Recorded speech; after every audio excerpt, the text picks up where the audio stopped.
Welcome to Cre8tiverse, your home of innovation, creation, and inspiration. This is a beginner-friendly course to design. If you are new to design and you've been asking yourself, when are you going to be able to design flyers, logos, package designs, and all of those, this course is for you. It's going to be based on a hands-on approach, and I believe it will worth your time. So let's dive straight into it. For the course of this course, or during the course of this course rather, I would advise you to download the Adobe Illustrator software. If you have any issues with that, you can reach out to me, leave a comment under this video, and I will reach out to you as to how you can download the software. So let's dive straight into it. Is that okay?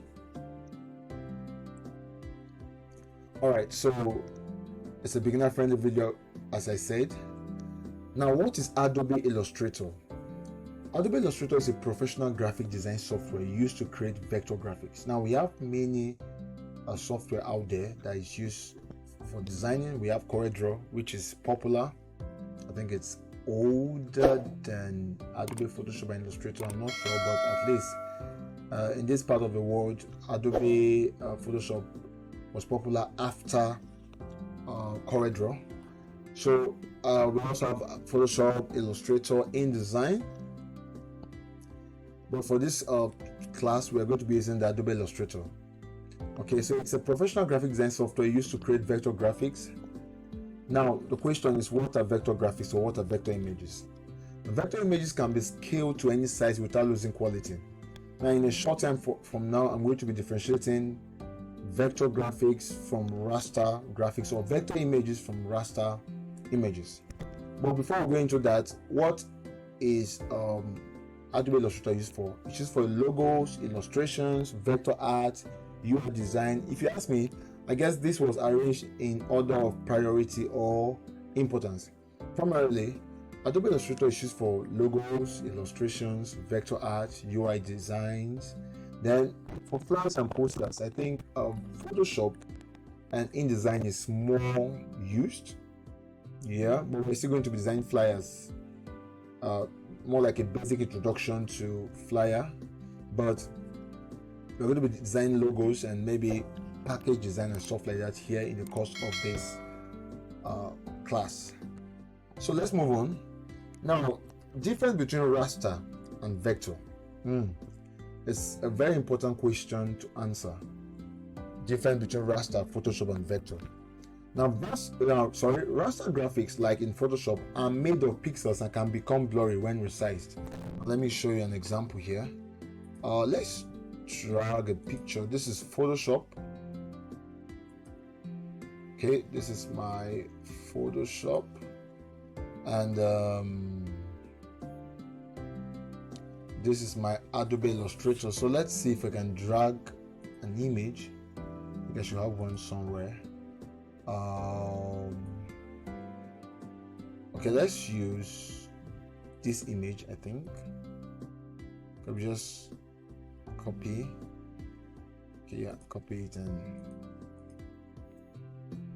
all right, so this is an image.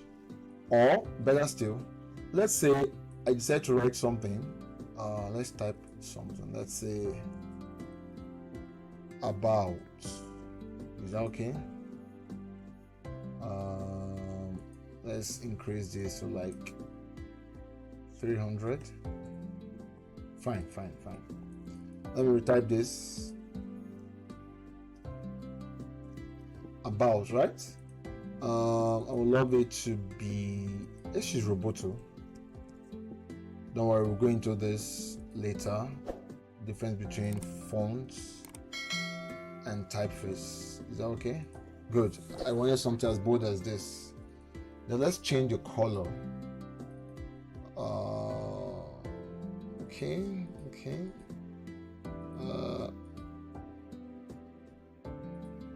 Let's do. Okay, let's use this for now, or let's change it from here. All right, this is okay. Now, this is about, right? Now let's move to Adobe Photoshop. Okay, that was Illustrator. Let's type the same thing. got impatient a little bit. Okay, it's big enough.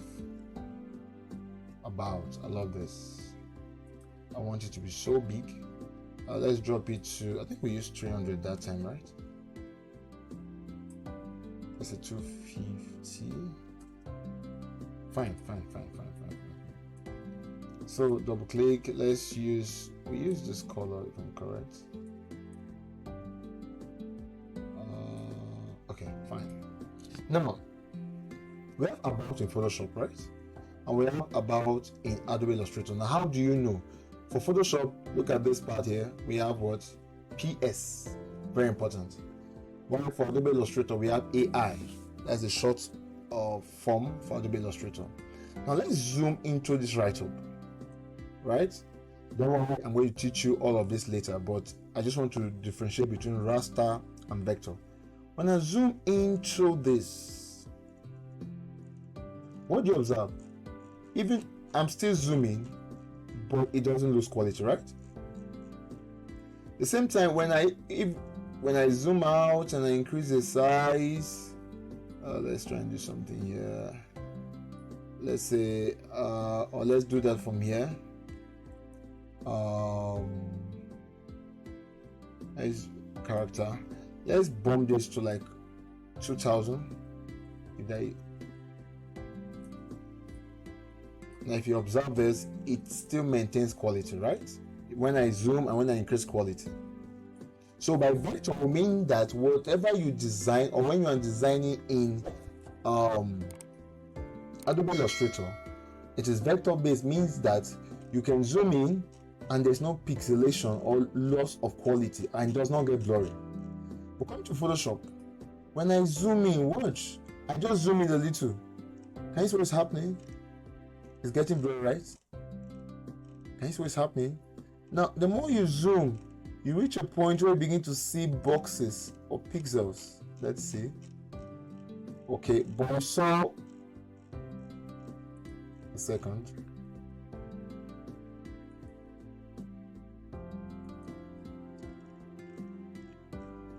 Okay, yeah, that part's there. So where it start getting blurry, that is what we call a raster image. That is the disadvantage of a raster image. Now let's keep zooming and see what happens. Wow, this is what we call pixels. These boxes. Now, for starters, pixels store information. Okay, the image you take with your photograph, okay, they are comprised of pixels. So it is these pixels that store what information, and because they store information, when you begin to zoom in or distort your write-up or whatever in Photoshop, you are squashing or stretching the pixels, and by this it means you could easily lose quality or your work could begin to get blurry. So the downside is that if you are designing something, let's say you want to design a flower and you are using, let's say, 500 by 500 pixels, if you are printing 500 by 500, you go to set up your document based on 500 by 500, if that makes sense.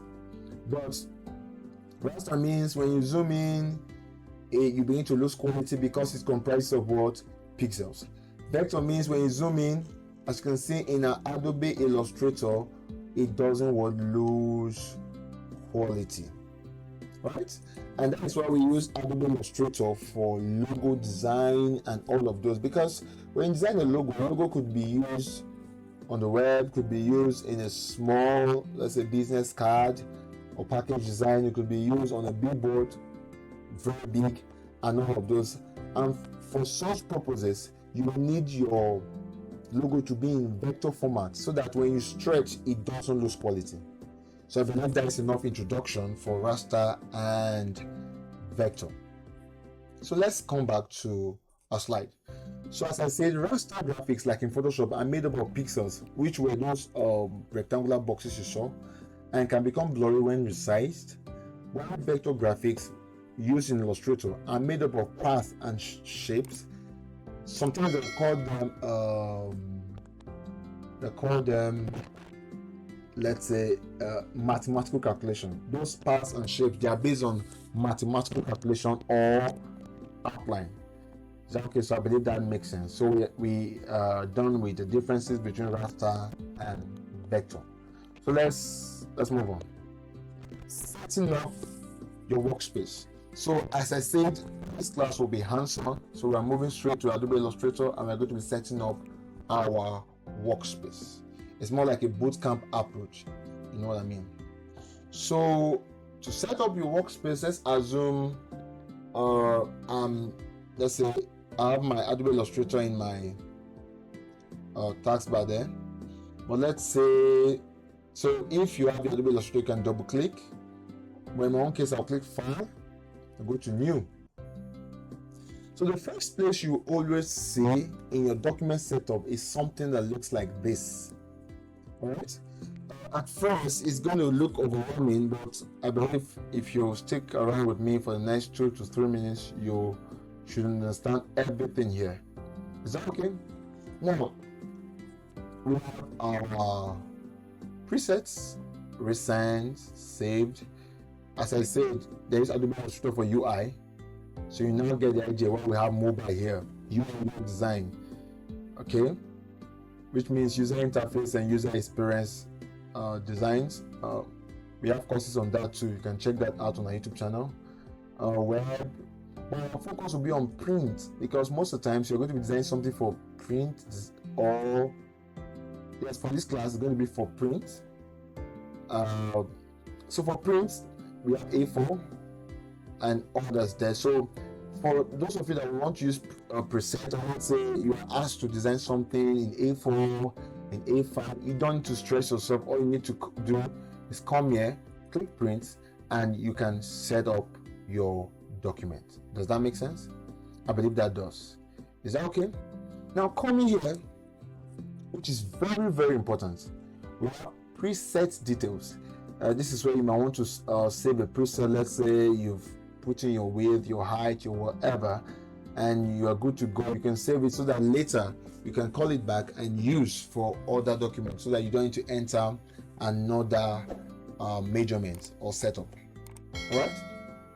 So here, most of the times I use pixels, right? I use what pixels. I think in the UK, US, they use inches. Yeah, inches. Some people use millimeters, centimeters, meters, but I use pixels, right? So let's say here you set up your measurement. If it were a millimeter, which I think is a conventional measurement, just like a ruler. So if you want to do something of, let's say 1000 millimeter by 1000 millimeter, or let's say they give you centimeter, you can convert it to millimeter and then impute there and you're good to go. So let's assume you're using pixels and I say, okay, let's set 1000 by 1000. That will be my what? Pixel. That will be my document setup. You can see, right? 1000 by 1000. So let's go back to 1000 by 1000. We have bleed. Now what is bleed, right? Now what is bleed? So bleed is simply the part of a printed document that is chopped off. Take for instance, when you do a work and let's say it's 1000 by 1000 pixels, at the end of the day, when the printer is going to print your work, it's going to chop off parts of your what? Of your design. So to avoid this error, what people do is that they put in some measurement so that when the printer, all right, is chopping off that part, it will not encroach into your main work. I believe you get what bleeds are, right? So bleeds simply refers to that part of your work that will be chopped off. So let's say we use millimeter for example, and 352 by 352. Let's say we use 400 by 400, and for bleed I decided to make my bleed 3. Now, so we know that this part here is called link, right? Let's see what this will do. I click create. Can you see my bleed now? So what will happen is that when the printer will be printing, it's going to chop off that part of the paper without touching my work. Okay, so it's the introduction. So let's get back. Is that okay? Now we have top. So when you unlink, I can say, okay, here should be 5, here should be 7, here should be 9, and so on and so forth. So that is that. Advanced. Okay. Now this part is very, very important. Now the way design works, or when you're setting your document, you have to put something. You have to have something at the back of your mind that being certain whether it's going to be printed or not should be something that you're sure of. Now, CMYK means you are printing. Anytime you're doing a work in Adobe Illustrator and you have it in mind to print, you choose what CMYK. Anytime you're doing a work in Illustrator and you have it at the back of your mind not to print, let's say it's just a social media post or whatever you call it, you use what? You use your RGB. Is that clear? So what is the rule? RGB for web, CMYK for print. Now another thing you have to notice, if you are not printing, that is you're using RGB or design for the web, you don't need to overshoot into using 300 ppi. When we say ppi means pixels per inch. You need 150 and 72 is good, is very much okay. But whenever you are having the mind of printing, is that okay? If you're having the mind of printing, what do you use? You use your CMYK, but with 300 ppi, which is what, pixels per inch.